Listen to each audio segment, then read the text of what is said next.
What do you guys done with these before? So I've never taken any that didn't have signature. I think you've got to just do what you don't want is too much muscle and say, hey, I sent this one of it, they didn't receive it, it's never part of the record. So this is the people who receive it, because it's not a signature, we receive it, we Yep. read it, but we give it absolutely no weight because now we receive it. That way there's no question about whether we receive it or not. And also say that it was to the board members with no return receipt to their homes, not Yep. to us. Okay. Yep. It's there, it's acknowledged. Exactly, that's my point, I acknowledge that if you got it, and that either means a lot to you, or means nothing, and then what?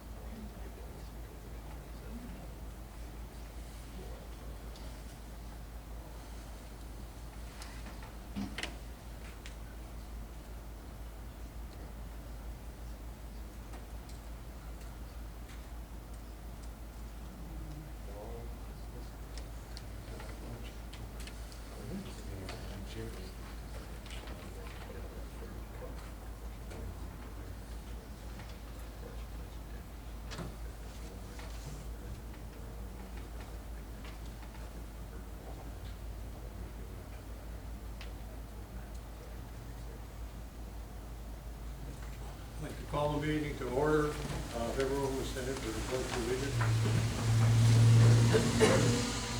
Pledge of allegiance to the flag of the United States of America, and to the republic for which it stands, one nation, under God, indivisible, with liberty and justice for all. Hopefully everyone noticed where the exits are. If you have any kind of cell phone or pager or whatever, we'd ask that you at least turn that down to mute, so we don't have an interruption. When you're asked to step up, you can step up to the mic and make sure you state your name clearly. We also ask that you address the board rather than the audience. With that, roll call, please. Henry Hale, absent. Sherman Rodu. Here. Russell LaFors. Here. Roger Black. Here. Marion Alexander, absent. Patrick Duhane. Here. Alexander Forster. Here. Stephen Onhoff. Here. Alan Reed. Here. Drew Arthur. Here. Matthew Badraw. Here. Well, I would entertain a motion now for approval of the public notice, which was posted in the Press Republic. Second. Roll call, please.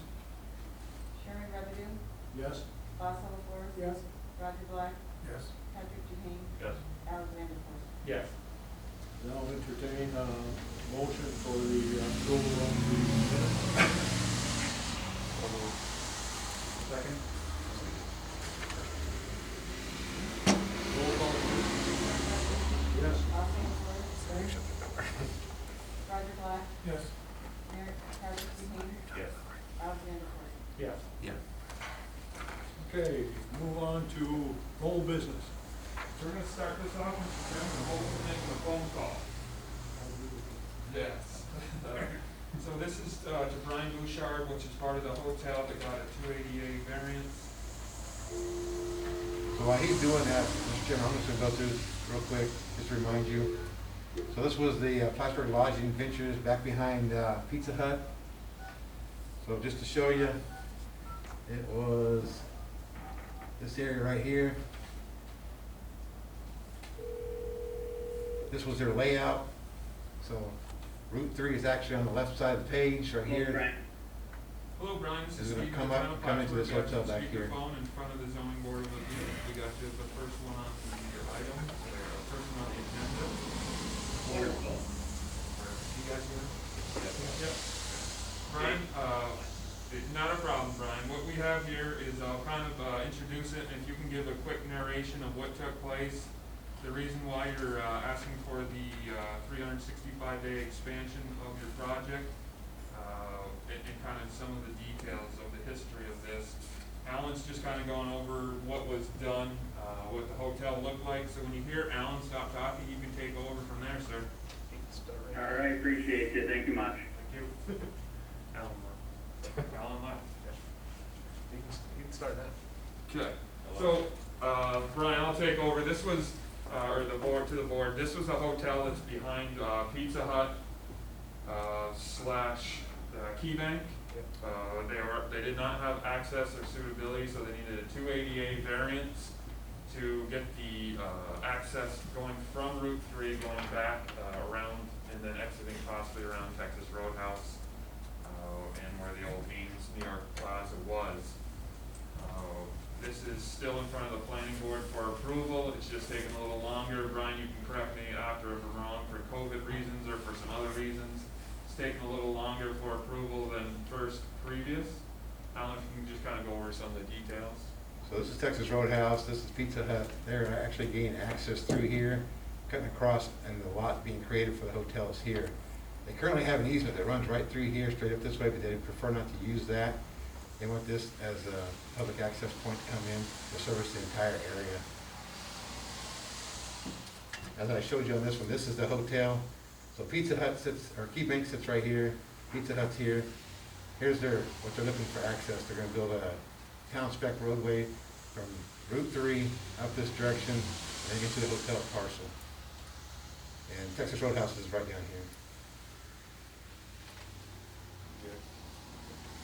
Okay, as our usual practice, continuations and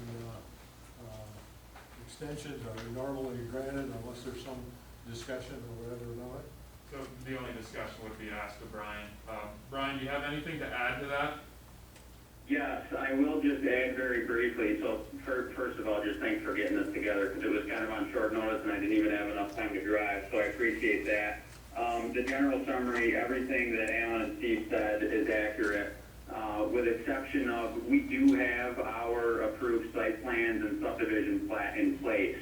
So concurrently with this extension request of the zoning board of appeals specific to the minimum road frontage within the town code and the same minimum frontage within the 280A section, we are concurrently, we submitted letters to the planning board for extensions of the approvals from them, the site plan approval and subdivision approval, both of which were granted in January of last year.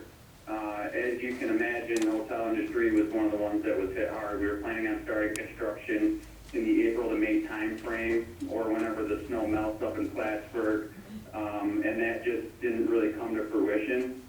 The applicant is, within the last, I would say, month or so, asked me how soon we could get a building permit as they're moving forward with the property purchase, which is when I started talking to Trevor Cole about the extensions for the site plan and subdivision, and then he pointed me, in the direction of the zoning board staff to make sure that this extension was granted before it expired as well. So my statement is that the applicant is very active in pursuing the property closing as soon as possible, and that these extensions are part of that effort to get the project constructed with absolutely no changes. There hasn't been any changes to either the site plan, the subdivision maps, or the intended suitable access to meet the needs of the zoning variances that we're requesting.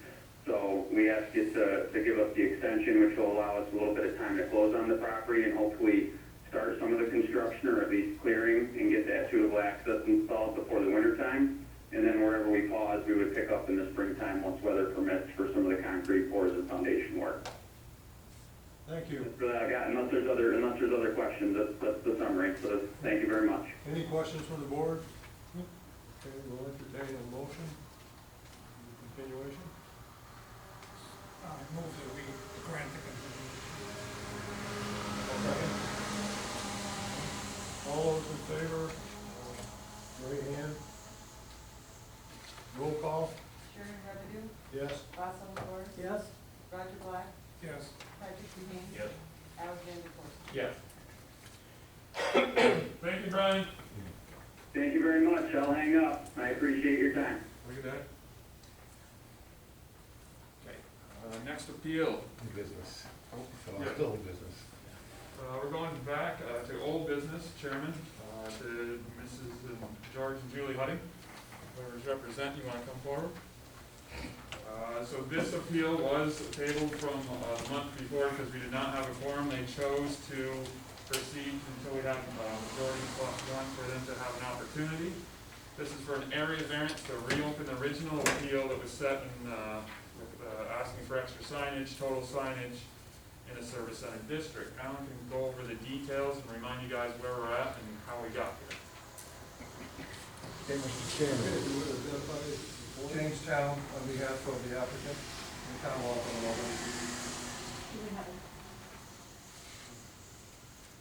Okay, Mr. Chairman, we're looking at this site right here. This is Route 3, goes this way, this is 22B, this is the intersection. The Nissan dealership is currently in construction on this site.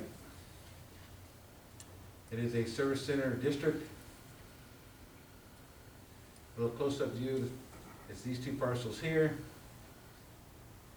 That's currently what it looks like today, so this is the dealership, and they're asking for their fourth sign to go here on the building. We've already approved the other three signs as well as the freestanding sign that goes out here in front.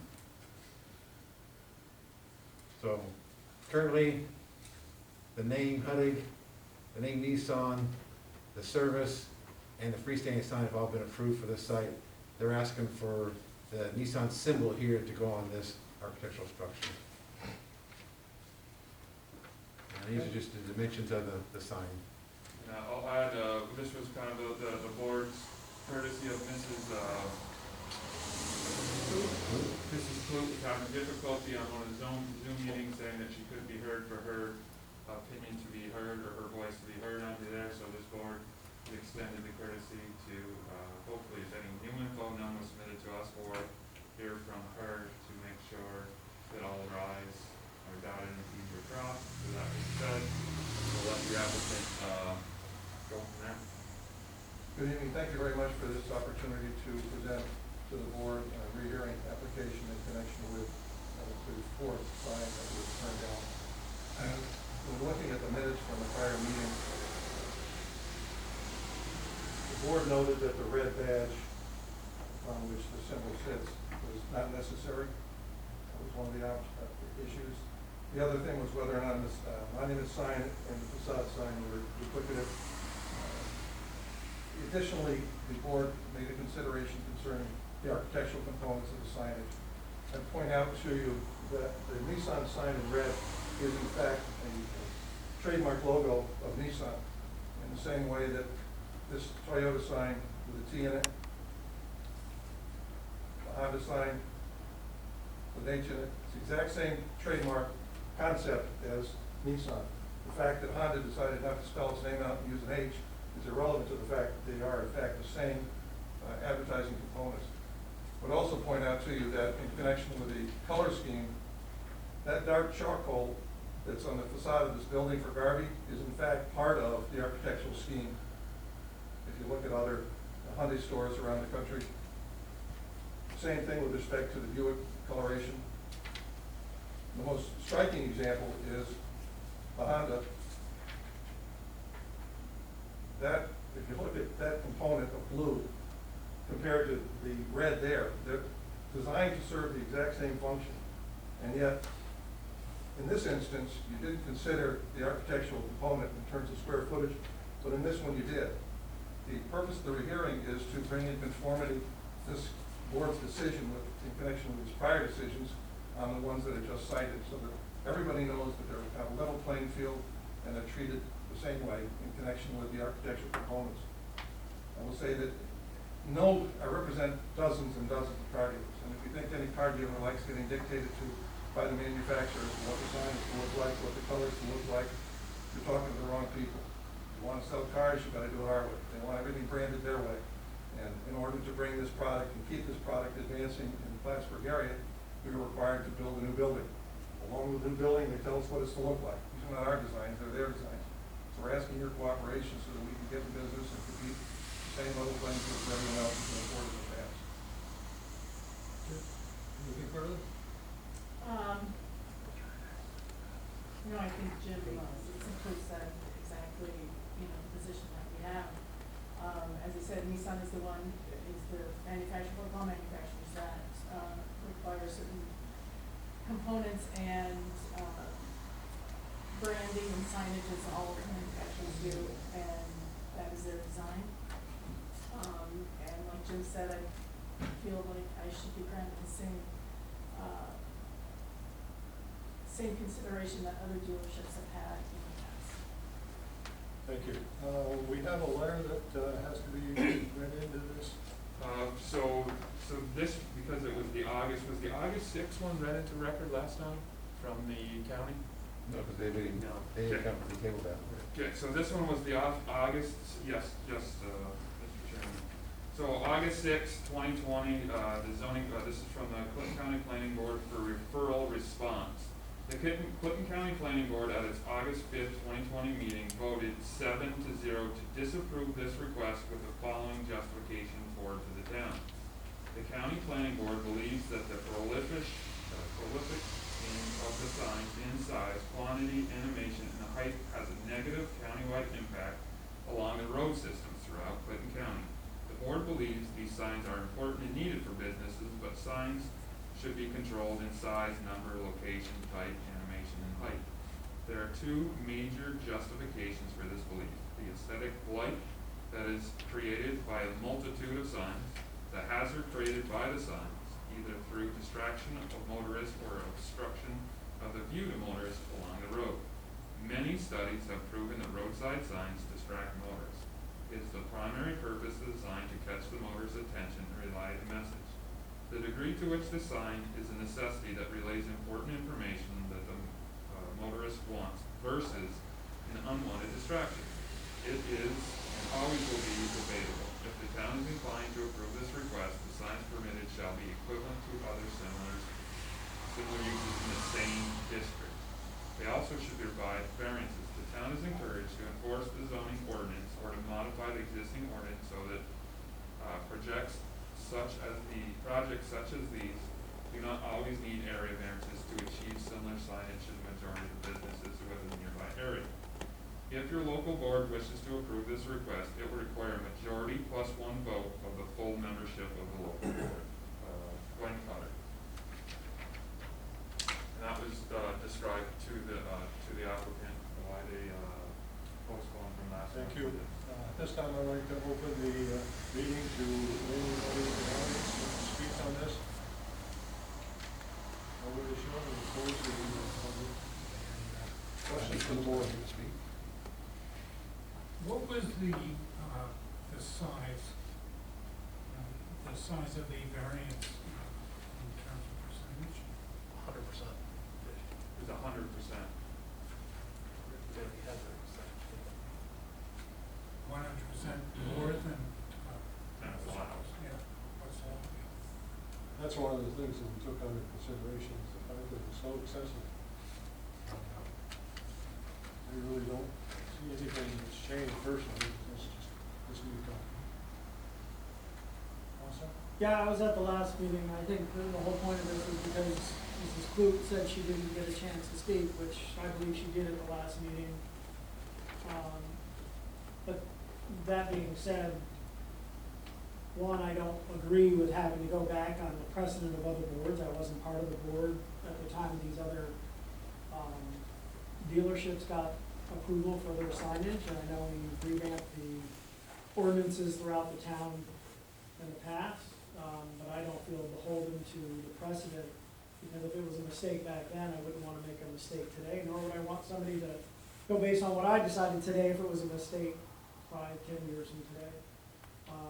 But aside from that, at the last meeting, I actually voted in your favor, and I think you should get it. So, that's all I have to say. Okay, anything else? If I could comment on the issue of precedent, and I appreciate the favorable vote. The precedent is not the composition of the board, it's the board itself. So until the ordinance is changed, you're obligated, according to the Court of Appeals, to follow the precedent that you've done in similar circumstances. But it's not the individual board members. Okay, any further questions? No? If you adjust that sign, and it doesn't include the red background, Mr. Chairman, after they came the last time, there was a lot of discussion about this background right here. We've determined as a codes department that the background, this red background here, if it's part of the architectural structure of the building, it's not included as part of the sign. Okay? So right now, what's before you is 81 square feet, which is just that oval with the Nissan in the middle of it. Before, it was 100 and, So the red doesn't count, so basically. we're not counting the red square behind it, because it's an architectural structure of the building. Okay. Like the blue on the Honda. Just like the blue on the Honda, just like the other ones that he's brought up. We've gone back and looked at it, and the only thing we can think of is maybe the reason they got those is because that's what they thought at the time. So we reread our definition, reread our ordinance, and we figured, you know, we need to follow suit. So 81 square feet for that silver circle and a Nissan in the middle. That's what's before you, that's what's on the agenda. It's still, you know, if granted, it's still 97.74 square feet more than the 66 that they're allowed. And they've already got the other two. And- Well, including the 17 for the HUDIC, you're saying in this letter, right? Is 140% more than the allowed signage? Yep. Okay, no further discussion, motion? That's, yeah. Is that, I would just make a comment that I think that's the crux of the argument, is that one way or the other, it's still a very large increase in signage above what's permitted. Just point out that similar increases in the past have been granted. Mr. Town, could you provide a copy either electronically or just leave those tonight so we can make them part of the record? Whatever pictures you show before, Absolutely. whenever you get to this point. Thank you. So going back to these other dealerships, were they extended or approved for a certain percentage over their allowed signage? Two prongs, one is service center district, right next to a residential, where the other ones are all in commercial district. Substantially different. So it changes from here down the road? At what point? No, three, twenty-five? Yeah, it's on that. So this is residential right here. This is the parcel they're on right now, these two. Right. And I believe this is neighborhood commercial, But I'm saying if you go down to where the other ones are, where Honda is, what is that? all commercial. So beyond military turnpike, Yeah, it's that- commercial That turns all versus commercial. service Yeah. center? Yeah, the dividing line for commercial and service center is actually military turnpike. So everything to the east is all Mhm. commercial. Okay. motion? Just, I've got an issue with that 100 at some point. If I make a motion, it's gonna be. So your motion is to deny? I'll second that. Show of hands, To deny. Yeah. To them. all right, roll call, please. Sherman Revenue, The motion again is to. The motion is to deny, disallow, so, right? the motion is to deny, so a yes vote is yes, I want to deny. Yes. Basil LaGore, No. Roger Black, Yes. Patrick Duane, Alan Silverstein. Yes. Thank you very much.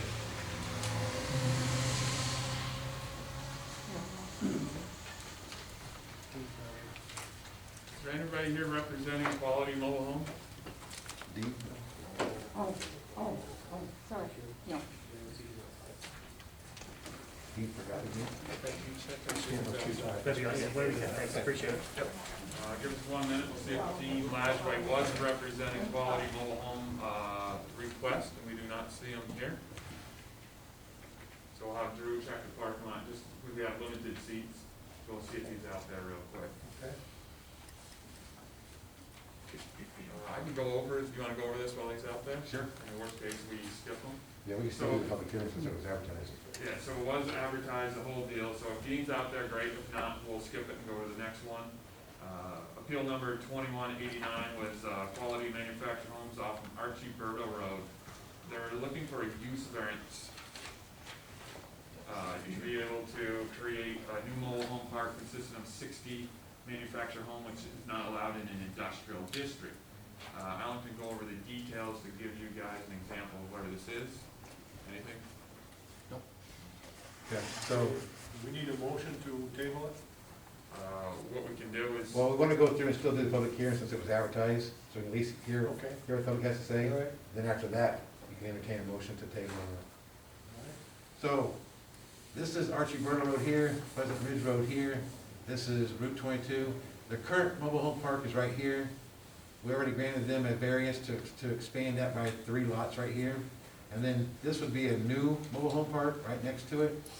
And I believe he's proposing up to a maximum of 60 units in this lot here. So currently, both of these lots are industrial. This right here is your manufactured home district. This is your R2 district, and this is a commercial district. It was brought up last time that these 2 lots right here are being proposed from the zoning rewrite committee to change these 2 lots to MH to match this. So here's what we got right here, is this lot right here that's undeveloped. We started to do, that's what it looks like right now, it's just the one manufactured home on there. This is what he's proposing to do.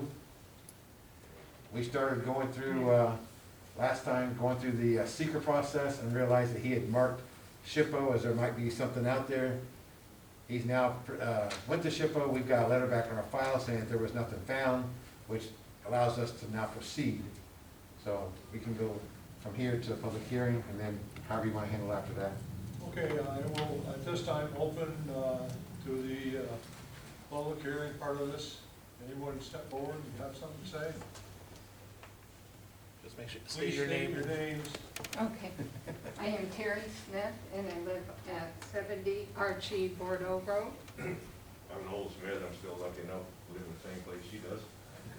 And we live just on the other side of the tracks there. It's been a nice, quiet place to live, and that's not gonna be a nice, quiet place to live anymore. It's gonna devalue our property for sure. Another factor, most families have 2 cars now. There's 6 access points, Route 22, in about a 2/10 mile stretch right through there. And if you throw another 60 to 120 cars coming in and out of there every day, that's something that's gonna cause some real traffic problems down there. We won't be able to get on and off our road probably. And it's just it's not gonna make it a good place to live. We've been there 35 years, we've done a lot to make the place what we want. And have that right across the tracks is not, our land is not gonna be worth as much, obviously. So I hope if this gets approved, I hope you contact the assessor and tell them to devalue our property so we don't pay as much taxes, because it won't be worth as much.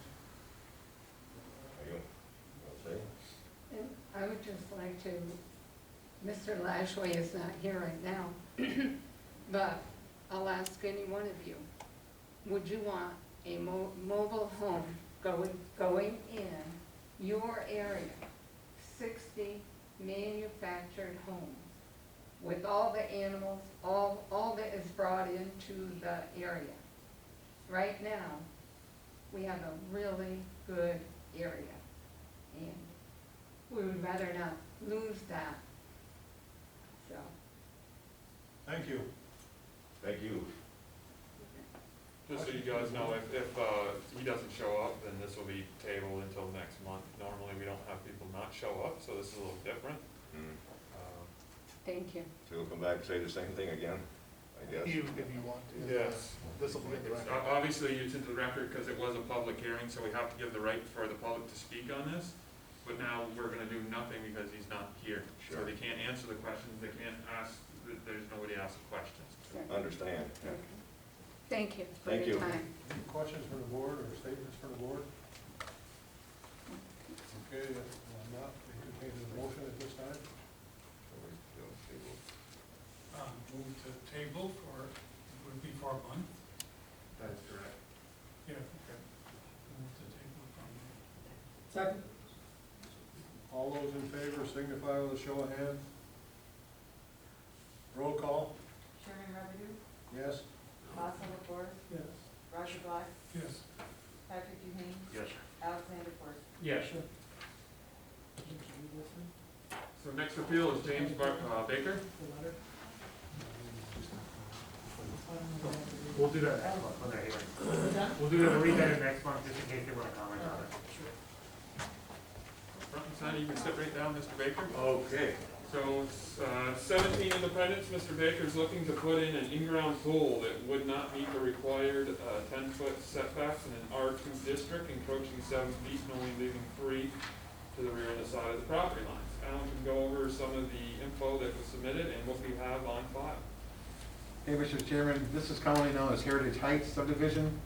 So out front here is Tom Miller Road, over to the left would be Military Turnpike. He's on the back side over here. This is his house right here. So it's all zone R2 in here and then all the way around. This is neighborhood commercial up here. This is a commercial over here on the right-hand side. So this is the house. He's looking to put it on this end of the house, out to about where the shed is. I'm sure the shed's probably gonna move. Those lines aren't, like Alan, if you go through some of those, the lines that are showing, that's just for our purposes, that those Yeah, aren't actually crossed. These are tax map lines, but they don't line up on top of the aerial photo correctly, so yeah, his property line doesn't go through the middle of his house, so. It's about a foot off of this fence over here. No, it's 4 foot from that fence. Okay. Property line. So here's what we're looking at. This will be the front of the house on the road. This is the back of the house. He's looking to come 3 feet off his property line on this side here as well as the rear. Okay, sir, anything else you'd like to add? I did mention that it's gonna be 3 feet, there's gonna be 3 foot of concrete, but, I would actually need another foot that I'm gonna, so it's more like 4 foot off from the, property, because I will have a fence going around the perimeter, 6 foot vinyl fence. But I won't be up 3 feet, it's gonna be more like 4 feet away from the property line.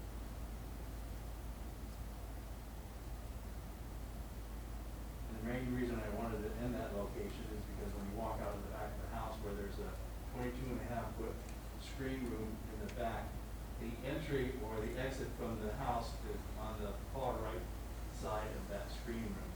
And I didn't want to walk right out of the screen room into the pool.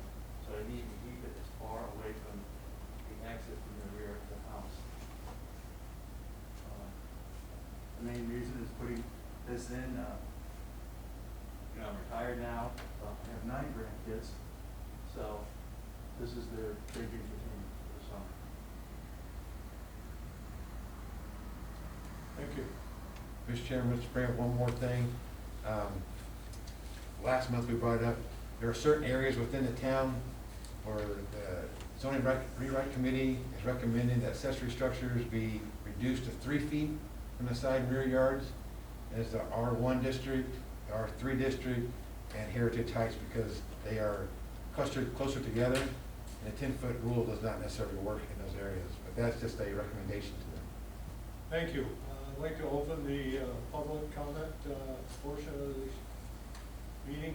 Anybody like to speak on this subject, please step up. No? Close it then. Offense for, ask questions from the board. Yeah, I've got a question. What's the distance between the pool and the back of the house? I don't see that. It's 30, the actual back of the house is 95 feet long by 30 feet deep.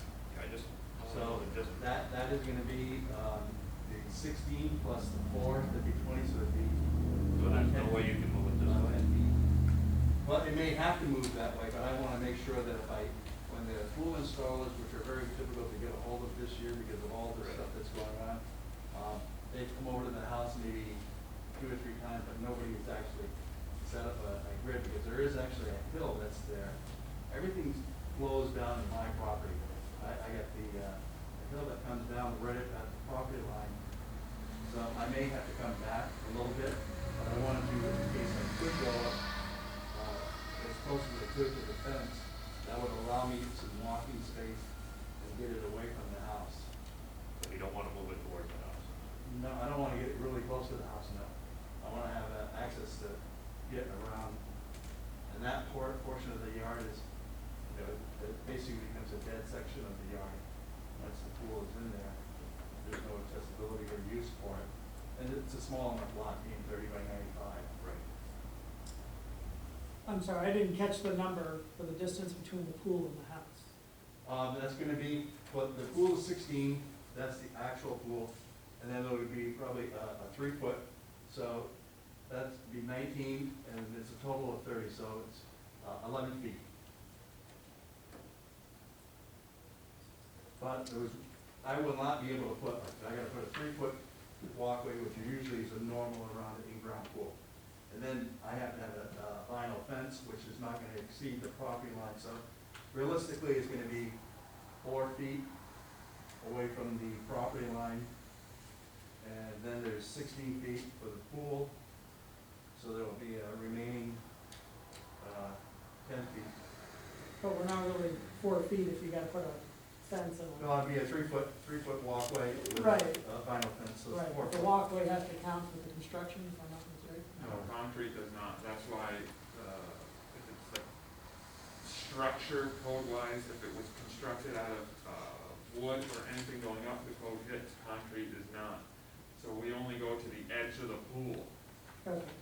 Case law throughout New York State, edge of the pool is where that would start, so if you wanted to concrete or pave up to your property, and I said, no one ever uses pavement around pools, but it's an example of you can pave your driveway, or you can pave up to your property line in your driveway, so concrete, we do not count as a structure. If you was to build a pergola or a pergola or anything, then yes, we would, but the way that you articulated is just the sidewalk, or the apron, if you will, Sure. around the pool. The 12-inch retaining wall that's on the right, is that on your property or somebody else's property? That's the other property. Anything from the county? No. Let me go look at the plan. No. Further questions?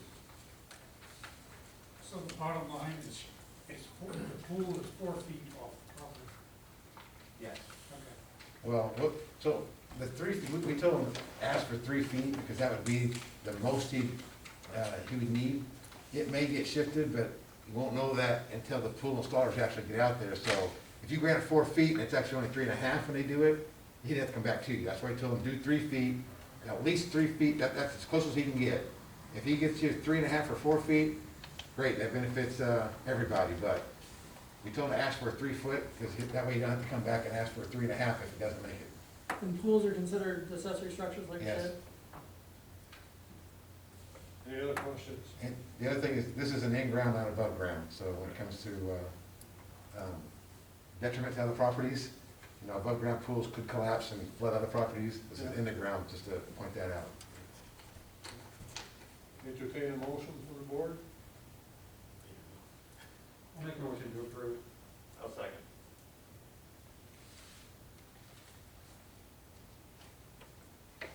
Roll call? Chairman Revenue, No. Basil LaFors, Yeah, based on the new codes that are coming down, I guess it would be approved if this wasn't the issue, so. When does that change to, supposed to happen? We're hoping in the spring. Okay. Roger Black, Yes. Patrick Duhane, Yes. Alexander Corr. Yes. Thank you. Okay, thank you. So just wait a couple days, come in, pay for the permit for the pool. Okay. And we'll process that, and then you're good to go. Next appeal Very good, thank you. is 2197. Yes, sir. The next appeal, last but not least, is Mr. Tyler. As Drew sprayed that down, this is the almighty 280A variance being requested for, I guess it's 0 Bell Road, if there's an official number with that. Now I can go over the applicant. If you guys want to come forward, Dr. Drew's quarantine, washing it down. Give me a second, and jump right up there. Hey, Mr. Chairman, this is off of the Wallace Hill Road. The Bell Road comes off Wallace Hill Road, comes up this way. So it turns from a paved area to a gravel road, and actually a dirt road that goes up further north. This is Can-Am Drive right here. We're looking at this parcel right here. So it is all R2. So sometime back, there was a subdivision that was approved with the extension of the Bell Road from this point up to this point here, as well as these 2 lots. There was a turnaround to be constructed here. So the road was constructed, the water line was extended, but it was never accepted by the town because they never completed the road. They put the gravel base down, everything else, they never blacktopped it, they just let it go. The tax mapper down at the county went ahead and mapped these two and actually sold these two lots to this gentleman here. So this is what what the town considers an illegal subdivision because it was never completed, even though property is transferred from these two to this gentleman here. So this was the subdivision right here. So you can see this is the extension, the blue line here is the water line extension. This water line is in operation, we actually do maintain it now. We actually have a tap down here that goes up to the house over here off this water line. So there is no problem for him to actually tap this line and go here. The problem is his easement that he currently has allows him access here, but doesn't allow him to run a utility line across here. So he'd have to get permission from the current landowner, which I believe is the Garrows. They actually now own this, so they have to give him permission to actually tap that line. Okay, Mr. Tyler. Yes. Well, that's what I'm in the process of trying to buy land, and I know the road has the fabric and the crusher on it already, minus the pavement.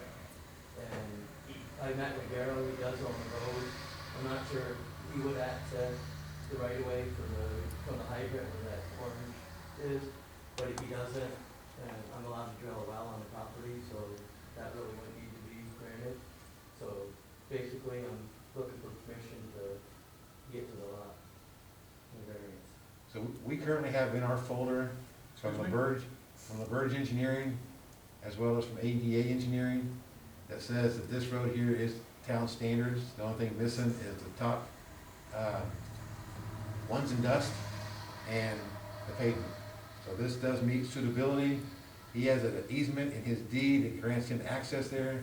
So he has access and suitability, which are the two requirements for 280A. The other thing, like I said, he didn't have, that we didn't know about, was access for utilities. If he actually built a house, you gotta be able to have, water and sewer. Septic is an approved system out here.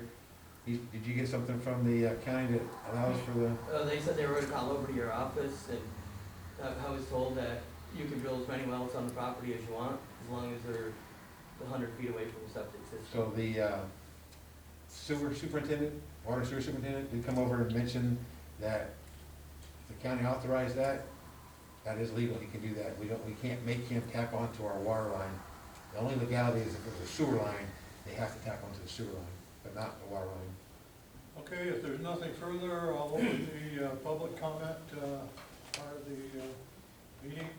Step right up, name your name.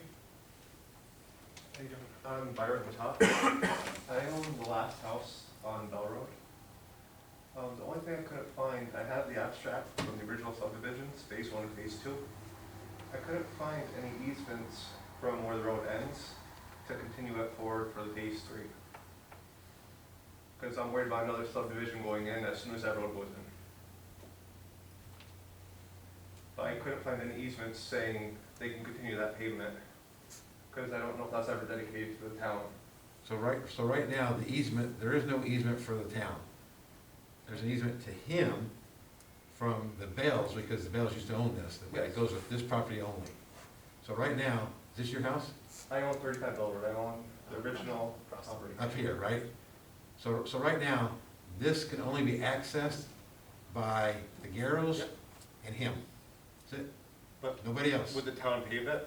No, not unless they. That's what get we're extra about money the for it. subdivision down the road. So what would happen is if the Garrows in the future decide they would like to subdivide down here and put some more houses down here, they would have to come back, pave this road for us to dedicate and accept it.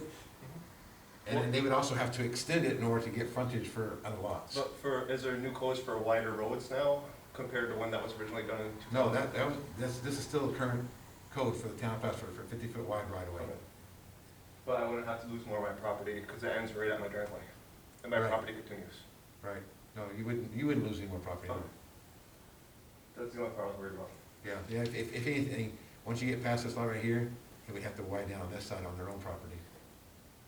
Okay. It won't affect my property or my pins. Okay. All right, thank you. Thank you. Anyone else? Okay, if there's no further questions from the audience. We will close the public portion of it. And anyone on the board have questions? Was it a matter of the electricity? I've already Taken been care of? in touch with NICEAG and they've been out there. The first 3 houses on Bell Road are power lines, and then everything else is vaulted underground.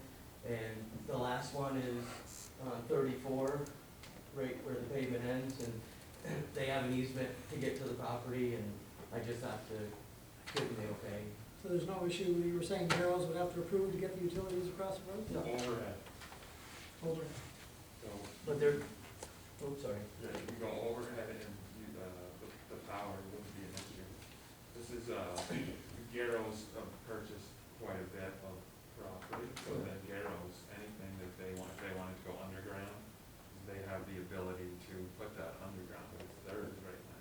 Right, but the only way power goes in there is underground, because from the first 3 houses and everything else is vaulted in an underground transformer. And NICEAG will actually, from every transformer to transformer, they go 500 feet at free of charge. And I would only have to get permission from Garrow to hook onto the water. And that's why I found out if I could go out from the Department of Health, and they said yes, just in case that didn't work out. Any other questions?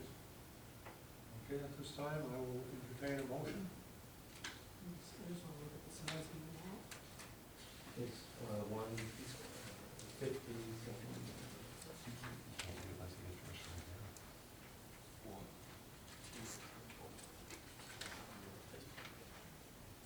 How big is it, 150, 132? Yep.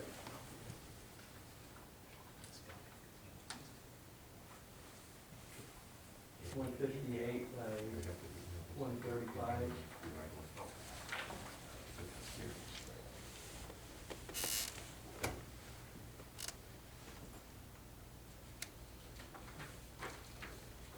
Just if there's enough room to put it on inside. Motion? Make a motion to approve. Second. All those who approve, signify by show of hands. Roll call? Chairman Robidoux? Yes? Basil LaFors? Yes. Roger Black? Yes. Patrick Duhane? Yes. Alexander Ford? Yes. Very good, sir. Thank you. Motion to adjourn? Just stop and share one house. Wait until later. Yeah, yeah. Well, Okay, thank you. okay. I was worried about the house. I was worried about the house. Cool. Hey Tim, how you doing? Oh, hey. Roll call then. Sorry, Chairman Robidoux? Yes. Basil LaFors? Yeah. Roger Black? Patrick Duhane? Yes. Alexander Ford? Yeah. I make a motion that Sherman run all the way. It's a nice case today. Thank you guys so much for showing up, especially with the majority plus one.